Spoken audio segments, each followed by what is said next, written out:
खबर शामिल करते हैं डिस्ट्रिक्ट व्यारी से। हमारे district bureau chief Mohammad Muazzam की रिपोर्ट के मुताबिक ऑपरेशन रारास्त के सिलसिले में एसई वाबडा साजिद हुसैन गोंदल और एक्सीएन फयाज हुसैन खोखर की हदायत पर व्यारी के नवा इलाका पक्की मोड़ के गाँव 178 ईबी की बस्ती 22 लाट में बिजली चोरों के खिलाफ कार्रवाई की गई।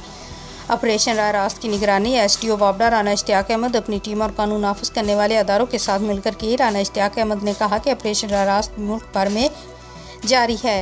बिजली चोर कौम के मुजरिम हैं, उन्हें किसी सूरत भी नहीं छोड़ा जाएगा। इस वक्त जिला भर में बिजली चोरों के खिलाफ बिला तफरीक कार्रवाइयाँ जारी हैं ताकि बिजली चोरों को कानून के मुताबिक सजा दी जा सके। उन्होंने कहा कि बस्ती 22 लाट में डायरेक्ट तारे लगाकर कौमी खजाने को नाकाबिले तलाफी नुकसान पहुँचाया जा रहा था। 2 मुलजमान को गिरफ्तार करने के साथ डायरेक्ट लगाई गई तारी और सामान भी कब्जे में ले लिया, जबकि मुलजमान को पुलिस ने हिरासत में लेकर मुकदमा भी दर्ज कर दिया।